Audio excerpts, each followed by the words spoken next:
Jésus dit: Je suis lumière, lumière et vérité. J'ai parlé ouvertement au monde. J'ai enseigné dans les synagogues et au temple où se rassemblent les Juifs, et je n'ai rien dit en secret. Je le répète. Pourquoi m'interroges-tu? Interroge ceux qui ont entendu ce que j'ai dit. Eux le savent. Un autre sbire lui donne une gifle en criant: C'est ainsi que tu réponds au grand prêtre? C'est à Anna que je parle. Le pontife, c'est Caïphe, et je parle avec le respect dû au vieillard. Mais s'il te semble que j'ai mal parlé, montre-le-moi. Autrement, pourquoi me frappes-tu? Laissez-le faire, je vais trouver Caïphe. Vous, gardez-le ici jusqu'à ce que j'en décide autrement. Et faites qu'il ne parle à personne. Anna sort. Jésus ne parle pas. Non, il ne parle pas. Pas même à Jean, qui ose rester sur la porte en défiant toute l'agent policière.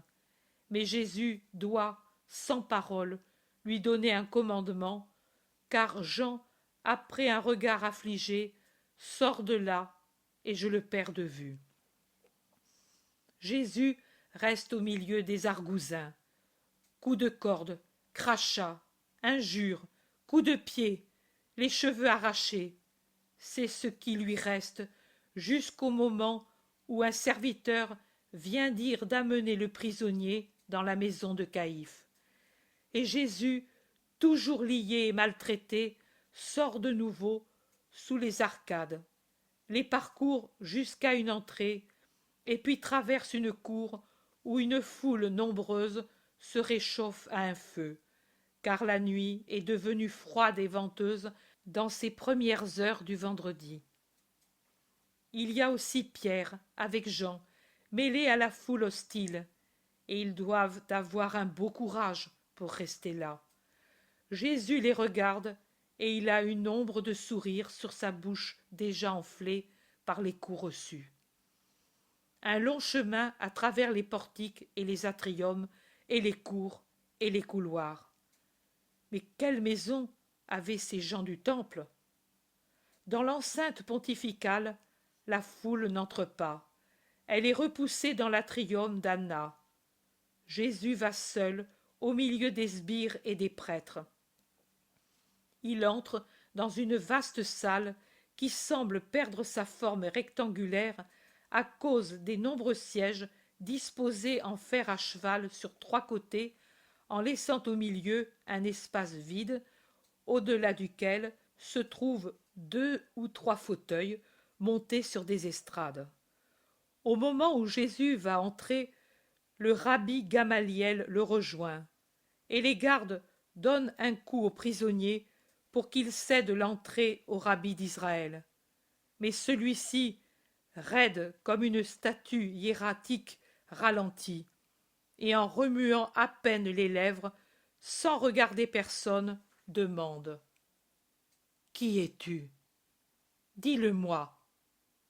Et Jésus doucement: Lis les prophètes, et tu auras la réponse. Le premier signe est chez eux, l'autre va venir. Gamaliel resserre son manteau et entre, et derrière lui entre Jésus. Pendant que Gamaliel va sur un siège, on traîne Jésus au milieu de la salle, en face du pontife, une vraie figure de criminel, et on attend qu'entrent tous les membres du Sanhédrin. Puis la séance commence. Mais Caïphe voit deux ou trois sièges vides et demande: Où est Éléazar et où est Jean? Un jeune scribe, je crois, se lève, s'incline et dit: Ils ont refusé de venir. Voici l'écrit. Qu'on le conserve et qu'on écrive. Ils en répondront. Qu'ont les 5 membres de ce conseil à dire à son sujet? Je parle. Dans ma maison, lui a violé le sabbat. Dieu m'est témoin, que je ne mens pas. Ismaël ben Fabi ne ment jamais. Est-ce vrai, accusé? Jésus se tait. Je l'ai vu vivre avec des courtisanes connues. En faisant le prophète, il avait fait de son repère un lupanar, et pour comble, avec des femmes païennes. Avec moi, il y avait Sadoc, Colachébona et Naoum, fiduciaire d'Anna. Dis-je le vrai, Sadoc et Colachébona? Démentez-moi si je le mérite. C'est vrai, c'est vrai. Que dis-tu? Jésus se tait. Il ne manquait pas une occasion de nous ridiculiser et de nous faire ridiculiser. La plèbe ne nous aime plus à cause de lui. Tu les entends? Tu as profané les membres saints. Jésus se tait. Cet homme est possédé du démon. Revenu d'Égypte, il exerce la magie noire. Comment le prouves-tu? Sur ma foi et sur les tables de la loi. Grave accusation. Disculpe-toi. Jésus se tait. Ton ministère est illégal, tu le sais. Il est passible de mort. Parle. Gamaliel dit. Illégale est cette séance que nous tenons. Lève-toi, Siméon, et partons. Mais Rabbi, tu deviens fou. Je respecte les règles. Il n'est pas permis de procéder comme nous procédons, et j'en ferai une accusation publique. Et le rabbi Gamaliel sort raide comme une statue, suivi d'un homme d'environ 35 ans qui lui ressemble. Il y a un peu de tumulte dont profitent Nicodème et Joseph pour parler en faveur du martyr. Nicodème dit « Gamaliel a raison, illicite est l'heure et l'endroit, et les accusations manquent de consistance. Quelqu'un peut-il l'accuser d'avoir méprisé notoirement la loi? Je suis son ami, et je jure que je l'ai toujours trouvé respectueux envers la loi. Et moi également, et pour ne pas souscrire à un crime, je me couvre la tête, non à cause de lui, mais à cause de nous, et je sors. Et Joseph va descendre de sa place et sortir. Mais Caïphe braille. Ah! Vous parlez ainsi? Que viennent les témoins assermentés, alors, et écoutez, puis vous vous en irez. Entre deux figures de galériens, regard fuyant, sourire cruel, mouvement sournois. Parlez! Joseph crie.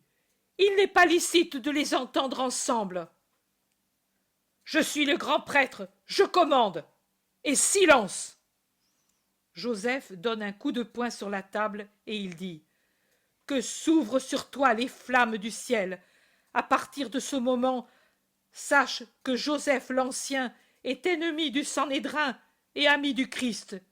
Et de ce pas, je vais dire aux prêteurs qu'ici on tue sans respect pour Rome. » Et il sort en repoussant violemment un jeune scribe maigre qui voudrait le retenir. Nicodème, plus paisible, sort sans dire un mot, et en sortant, il passe devant Jésus et le regarde. Nouveau tumulte, on craint Rome, et la victime expiatoire est encore et toujours Jésus.